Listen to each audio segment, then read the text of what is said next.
It'll ban cleaning your guns, disassembling guns, changing barrels. It will restrict the shipping of guns outside the U.S. and guns into the United States. But people don't believe us, even when we link to the treaty. So I wanted to, right now, before I come back and go to calls, maybe I can settle down if we play this, go ahead and get into this, and we'll continue with calls after it. I'm going to play just a little bit of this. The whole clip's linked up on Infowars.com from YouTube right now, and you can go there and link through the treaty itself as well. Rights under assault, foreign access to U.S. gun registry.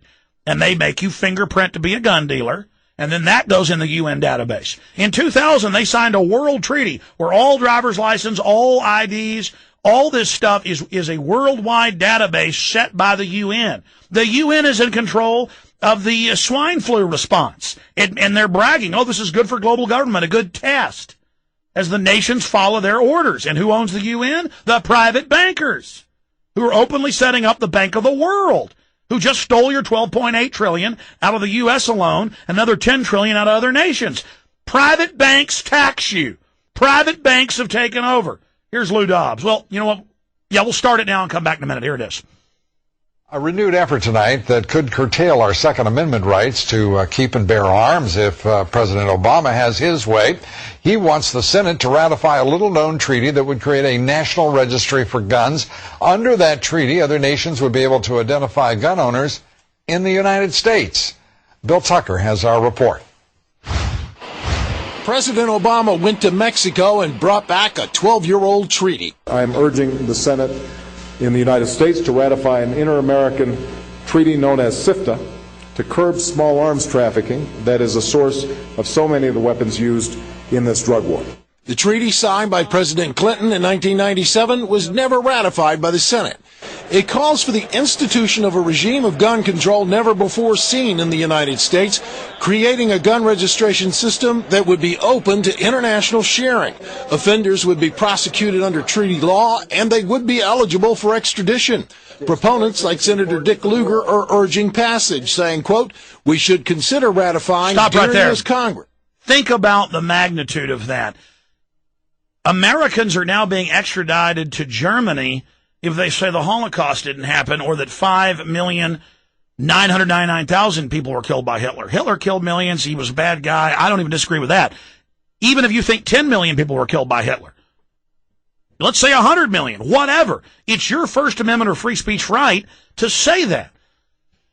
But they set the precedent with that, with these treaties. Well, you're not for Nazis, are you? And the next it's, oh, you're denying global warming. They want, if you deny man-made climate change now, the European Union is trying to pass a law to arrest you. See? Oh, you're for that? You see how this is happening? Oh, you violated a gun law in Germany. In the U.S., you're going to Germany. There's a tactic that these mind controllers, these lawyers, these dirtbags running society, these corporatists use. They don't care if 91% of Americans want to control the borders. They leave them open. They don't care if 80+% want the war to end. It continues. They don't care if 98% in every major poll, some cases higher, some cases it was 100%, some polls, were against the banker takeover, bailout. They do it. But they also will lie and deny. We had RAND Corporation, UN documents, Club of Rome documents, CFR documents going back 20, 30 years. You can just go to the CFR.org private group and Google world government, and you'll read hundreds of articles the last year saying, world government, we're going to take your guns, we're going to tax you, we're going to have carbon taxes. But when they go on the news, they'll say it's a conspiracy theory, it doesn't exist. And Obama does this same thing. No, there's no plan for North American Union. It's been set up since 2005. We're under it, under treaty. I mean, officially. The documents are public. And they will say none of this exists. Oh, there's no plan. You know, conspiracy theorists claim that international bankers are setting up a world government run by them and that you'll pay taxes to them. Then now, hundreds of articles, Time Magazine, Newsweek, the Wall Street Journal, you've all read it. A world government run by private banks because they're bankers and they know how to stop banking crises when they engineered it. Clearly, Larry Summers runs the things at the White House with Geithner, and they engineer what happened in the 90s that we're living in right now. I mean, you got to love it.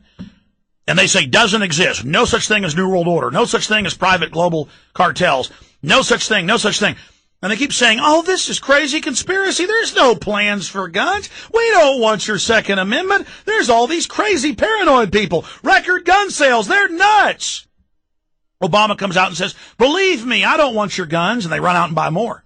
Record gun sales. It's double anything it's ever been now since he won the election, 5-6 months straight.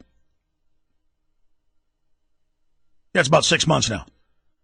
Because people read the bills he introduced in Illinois for total gun bans. They read what his attorney general called for, his deputy attorney general. Total gun ban. Nothing, gone. No Second Amendment. Does that insult anybody that he said he wouldn't hire any lobbyists, that's all he hired, or get us out of Iraq and he's expanded it? Or that he would do this, and that, or he would give the detainees rights and didn't? Everything he says is a lie. Even if you agree with the guy, you got to kind of look around and find out what he's really doing instead of what it is you think you're agreeing with. And I'm not saying vote for the new Republican they're going to try to shove down our throat in 3 or 4 years, Rick Perry or something for president. It'll be the same thing. Meet the new boss, same as the old boss. Stop focusing in on the puppets. And folks, I have read the Unidentification treaties. Let me give you the date. One of them. The big meeting they had in New York City, passed the treaty in most of the world. U.S. hadn't passed it yet. They're trying to pass it right now. What was it? It was July 7th, 2001. Unidentification meeting in New York. And they said small arms illicit traffic means all civilian-owned guns, and that all guns must be banned, that civilian ownership of firearms threatens the legitimate power monopoly of the state. Power monopoly. They say the legitimate. They believe what Hitler believed, or Mao, or Stalin, that the state should have a monopoly of power. Now, the Romans had that. The Aztecs had that. The Nazis had that. The Chi-Coms have that. Fidel Castro has that. The East Germans have that. Stalin had that. The Japanese shoguns had that. Slaves couldn't own swords, and they couldn't own arrows. They couldn't own bows. They couldn't own spears. You got it. It's real simple, folks. And I finish up with Lou Dobbs, because I'm playing this clip because people don't believe me. They won't go to Infowars.com 2 weeks ago when we wrote an article about how he's reintroduced the treaty. And it's got a good chance of passing. And I guess as they're coming for your guns, the cops will be loudspeakering. We're not taking your guns. We're just confiscating them. I tell you, I've had enough of this, folks. And let me tell you, go ahead and play the clip. Urging passage, saying, quote, we should consider ratifying during this Congress the Inter-American Convention against illicit manufacturing of and trafficking in firearms, ammunitions, explosives, and related materials.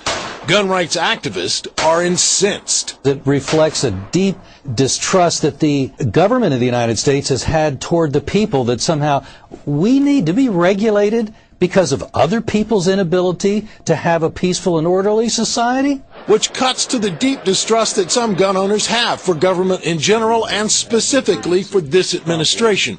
President Obama, as a senator, consistently supported gun control legislation. His Attorney General, Eric Holder, is also in favor of gun control. But one strong supporter of the Second Amendment in the Senate is determined to see the president does not get his wish. The president said it is a very high priority for him to get this treaty that takes away our Second Amendment rights ratified by the Senate. It is a very high priority for me to make sure that this treaty never gets ratified by the United States Senate, and we will find the votes to defeat it. Gun control is an issue that the Democratic congressional leadership has not been eager to embrace just yet, but that is what has gun rights groups concerned about this treaty. It isn't being presented as gun control. Instead, Lou, it's being presented as an international treaty that has been ratified by 29 other countries, so therefore it must be right that we ratify it as well. Well, I don't know what do you mean it must be right? Because 29 other countries don't have a Second Amendment or a Constitution? Correct, and that seems to be President Obama's logic. This is an international treaty. We're fools if we don't pay attention to what is being done before our very eyes, and that's what is taking place. And no one can blame President Obama. We have only ourselves to blame, because he's made it very clear, as has his Attorney General, the chief law enforcement officer in the country. They just want to do a few things with gun laws, like take them away in large measure. Bill Tucker, thank you very much. Yeah, in fact, folks, and that's up on Infowars.com, you want to see it. Folks, we have a link to the stinking thing. It says, it has the definitions of explosives. Ammo, You take the MIAC report that we first broke and the DHS report, we broke. All that news you heard, if you're a new listener, about how the veterans are the number one terror threat along with gun owners and conservatives, we're the ones. We get sent those by the state police and the FBI. I just got sent something by an FBI agent Wednesday that I've been too busy to put up and write an article about, but that's coming the next few days. Wait till you see this. It's worse than everything you've ever seen. Sent to me by the FBI, by good people inside there. Ladies and gentlemen, the globalists are taking this nation over. They're saying the American people are terrorists. They're saying Homeland Security and this whole police state grid they built is for the American people. It's not for Al-Qaeda. If you don't know Al-Qaeda was set up by the CIA to attack the Russians in '79 to start that war, and you don't know they used them to attack the Serbs in the late 90s, and you don't know about arms for hostages and all that, fine. But at least you should admit they're now going to use the anti-terror system and the federalization takeover against you, because they know you're not going to like 80% taxes, as the UN and the OECD and the Ex-Im Bank and the International Bank of Settlements and all of them have said.